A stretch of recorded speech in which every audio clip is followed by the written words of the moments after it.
So let's take our discussion of lines today to parallel and perpendicular. So we're going to determine the equations of parallel and perpendicular lines. We got to kind of figure out what that means in terms of equations, and that's kind of where we're going to start. So the first thing that I would like you to do is have a piece of coordinate graph paper available so that you can do a couple of examples of plotting some lines. Please note that this is in Chapter 6, Section 6 of the book, if you need to look it up there. So what I'd like you to do on your graph paper is to graph the red and the blue line on the same coordinate graph, and then a second coordinate graph these two. So graph those two. You're going to put two lines on each graph. And then once you've done that, what do you notice about each pair of lines? And what do you notice about the slopes of each pair of lines? And we'll use these two problems to go forward to talk about today's topic. So we're going to stop the video. Can you please do that plotting? And I'll be back to you in a second. Okay, let's start with the first one. So we're going to plot those two lines. Just check yours. So here is the y-intercept of 4, right? And we're going down 1, 2, 3, and over 1. And here's the y-intercept of 5, and it's the same thing. I should mention at this point that when you're doing a line, you can also back out of the slope. We haven't talked about that in a while. So instead of going down 3 into the right one, you can go up 3 into the left one. So up here, you can kind of see I can do that 1, 2, 3 into the left one. So there are our two, right? And what you should notice is that when you plot them, they both have a slope of -3. So both of them, you can see it on the graph, and of course you could see it right there. So they have the same slope.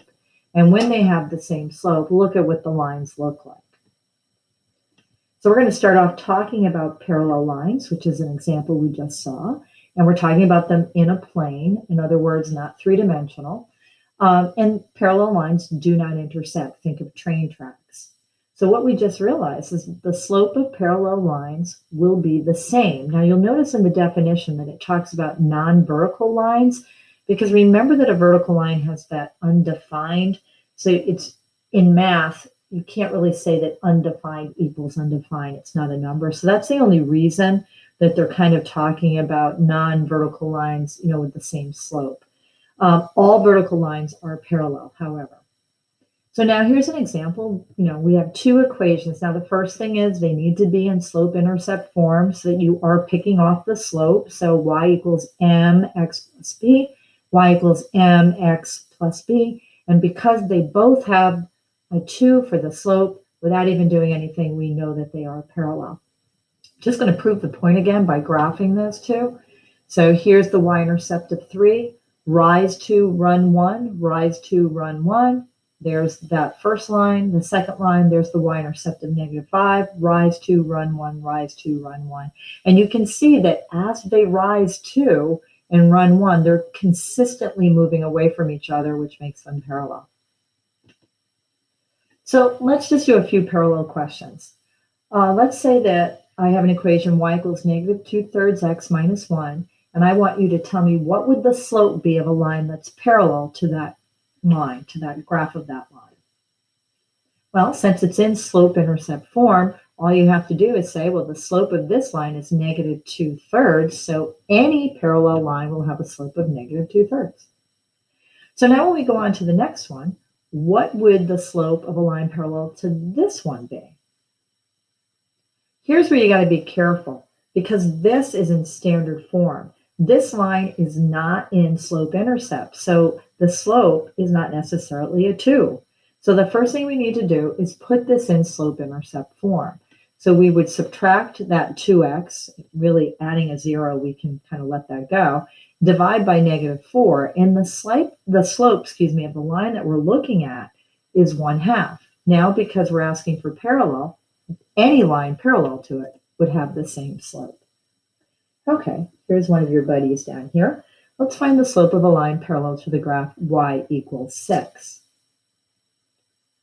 So the first thing you should realize that this is one of our special cases. Because the x variable isn't there, this is one of the two special lines. It's either vertical or horizontal. I keep kind of giving you tricks to remember, but this one, guys, is horizontal. Y equals any number is going to be a horizontal line equation. So if you think about a horizontal line, and those of you that were in class or were in the live meet when I talked about this, I kind of joked about skiing, and I said, imagine I put all my gear on and I try to ski on the basically the classroom floor, and it would be zero fun. Do you remember that? So a horizontal line has zero slope. So anything parallel to it would also have zero slope. So all horizontal lines are parallel to each other and they all have a slope of zero. Okay, so let's kind of finish off before we switch to the other P word, being perpendicular. Let's finish off with this problem, and I really want you to pay attention carefully to this one because there's a lot of mistakes that can be made if we're kind of not thinking about it. So what I want to do is I want to write the equation of a line that is going to go through the point 1, -4, and it needs to be parallel to this line. So basically, in this particular case, you're going to start by figuring out what will the slope be of your new line. And it's going to be, because it's parallel, it's going to be the slope of the old line, the line that I gave you. So is this in y equals mx plus b? It is. So what would the slope of a line parallel to this guy be? Did you say 5? Okay, at this point is where people will make mistakes. I need to write an equation, a y equals mx plus b, point slope, right? A slope-intercept form, but I'm going to use the point slope to get this started. Remember, the point slope is a wonderful place to start, horrible place to end. So I'm going to use this slope with the point to do the point slope. So this old line, you only use it for its slope, and then you basically kick it to the curve. You're not going to look at that y-intercept or anything in there. You just want its slope so that you know what the slope will be of the parallel line, and then you could basically scratch it out. Once you have that slope and the point that's going to be on your new line, you're going to use the point slope form to write it. So can we start there and have you write the point slope with this slope and that point? So there's the start, and remember that minus a negative is going to put a plus there. Now, this is a horrible place to end, as I said up here, right? So now we would do the distributive property and all of that, trying to get it to be y equals. So why don't you just finish that one off? I started to show you, but just finish it off and show me what would the equation be in slope-intercept form, y equals mx plus b. So again, you would have put that to a plus, you would have done the distributive property, and then subtract 4. Be careful not to have added 4. And the final answer would be y equals 5x minus 9. So that is our answer of what is the equation that is parallel to this one and through this point. Let me prove that to you by graphing them. I didn't ask you to graph it, but I'm going to graph this one, and I'm going to graph that one, and we're going to make sure that this one goes through that point. So there is my -1, and go up 5 and over 1, up 5 and over 1. There's the old line. My new line should be parallel to it and go through the point 1, -4. So here is -9 is my y-intercept. I go up 5 over 1. Oh, by the way, there is the point 1, -4. Up 5 over 1. You can see they're parallel, and the line does go through the point 1, -4. Okay, so now we need to change our thinking out of parallel to perpendicular. You should have graphed these two lines. This is kind of what it should look like. And if we try to calculate the slope here, we would find 2 points in the crosshair. You can see that the blue line is up 1 and over 2. And the red line is falling, so down 2 over 1.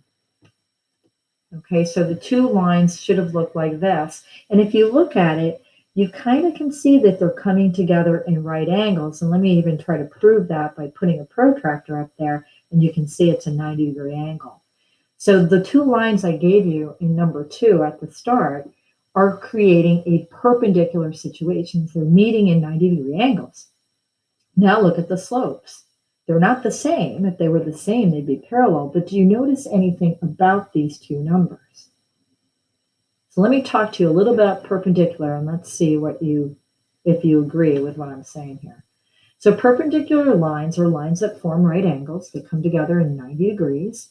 And again, we're not talking about, they leave the non-vertical out simply because of that undefined slope is kind of weird. So two different non-vertical lines are perpendicular if and only if their slopes are negative reciprocals of each other. In other words, if you multiply the two slopes together, you should get -1. So if we look back here, 1/2 times -2 is -1. But basically, if you take 1/2 and flip it, reciprocate it, it would be 2/1 or 2. And notice they're off by a sign. So one is positive and one is negative. That's what it means when it says that they are negative reciprocals. By the way, every vertical and every horizontal line would be perpendicular to each other. Okay, so here's an example of two lines, two different lines than we just saw. They are both in slope-intercept form, so we can see the slopes. The slope is 1/5, and this slope is -5. Oh, by the way, -5/1. Do you see that if you take 1/5 and flip it, reciprocate it, you get 5/1, and then you multiply it by negative? These are negative reciprocals. So if we were to graph these two lines, we would see they were perpendicular. And that's exactly what I'm doing here. So there is that 7. For the y-intercept, I'm going to go rise 1 and run 5, rise 1, run 5. There's the red line. I'm going to start at a y-intercept of -2, and I'm going to drop 1, 2, 3, 4. Oops, 1, 2, 3, 4, 5, and over 1. By the way, his arrow has been obliterated by the point dot there. So if you look up here, they are forming a right angle. So two lines are perpendicular if they have negative reciprocal slopes. So let's just take a second in part A and just, what is the negative reciprocal of 6? What is the negative reciprocal of -1/8? What is the negative reciprocal of 2/3? How about if you write those all down? Okay, so 6/1 becomes 1/6, and since it's positive, it would be negative. That's the negative reciprocal. We take the negative, flip it to a positive, and 1/8 becomes 8/1, or +8. This one's kind of easy to see. The 3 goes up, the 2 comes down. Since it was positive, it would be negative, and these are all negative reciprocals of each other. So if these were slopes, and these were slopes, and these were slopes, the two lines would be perpendicular to each other. So my question is, are these two lines perpendicular? Did you catch the trick here? The slope of this one is -3. So if you're looking here without paying attention, you might say, oh, they're both negative. No, wait. This is not in slope-intercept form. The y needs to be isolated. So we would need to add the 1/3 to both sides. When we do that and now compare the slope of this line with the slope of that line, the answer would be yes. I put this on here. Be careful. You can only look at that coefficient of x as the slope when it is in y equals mx plus b, slope-intercept form. And once again, just to kind of prove that point, here is the 6, and we go down 3/1.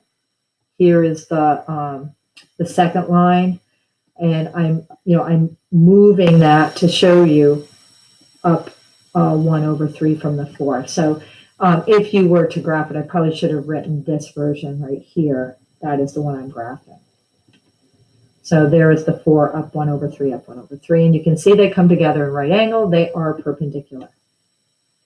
Okay, so before we move on to do the kind of last type of question, I'd like you to find the slope this time of the perpendicular to this guy. Did you reciprocate it and change the sign? It would be 1/3. All right, find the slope of a line perpendicular to this one. Okay, this one is trickier, guys, right? This is a horizontal line. That is a horizontal line. A horizontal line is perpendicular to a vertical line. So this guy right here has a slope of 0. So his perpendicular would be vertical, and it's the weirdo, remember skiing down and death and all that, it would be undefined. Okay, find the slope of a line perpendicular to this one and be careful. Did you subtract the 4x from both sides? And did you divide everybody by -2? And now we can talk about the slope. So what is the perpendicular slope to a +2? It would be a -1/2. Okay, so what we're going to do is we're going to write an equation this time. It kind of looks like a question we just did, but the P word has changed. And it's really important now that you get your eye on, is it parallel or perpendicular right from the start. Same question like we have an old line, but we want it to be perpendicular to this one and through this point. It's the same idea. We need to start by getting the slope of what I call the old line. So first of all, y equals mx plus b, that's looking good. So the slope of the old line would be 2. Look for your P word. If it's parallel, it would stay 2, but since it's perpendicular, what will it be? And of course, we're going to reciprocate it and negate it. So your slope of your new line is going to be -1/2. At this point in time, don't look at this equation anymore. You don't use his y-intercept at all. You use the old line for his slope, and then you kick him to the curb, people, okay? So now we're going to take this slope and this point. That 6 is not the y-intercept. So you cannot just say, oh, this is y equals -1/2 x plus 6. No. We need to use the point slope form. So could you start by writing the point slope form, please? How's that look? Right there. Okay. Great place to start. Horrible place to end. So can you please put this in the slope intercept form, y equals mx plus b? So did you do distributive property? And did you add 6 to both sides? And did you get y equals -1/2 x plus 8? That is the line that is perpendicular to this one and through this point. Let me graph it to prove it to you. So we want to see these two should be perpendicular and 4, 6 should be on that new line. By the way, here's the 4, 6. You can see it right there, okay? All right, we start at -3, y-intercept, up 2/1, up 2/1. There's the old line. The new line has a y-intercept of 8, down 1/2, down 1/2. By the way, there is the point. And you can see they are coming together in right angles. So they are perpendicular. So guys, today we've added 2 new ideas: parallel, train tracks, and perpendicular, meeting at right angles. The key is that parallel lines will have the same slope and perpendicular will have negative reciprocal. Probably kids have the most trouble with the last couple of questions we did. So when you come into class, we'll do, kind of one of each of these again. But now it's time for you to practice parallel and perpendicular. I hope you all have a great day, and I will see you soon.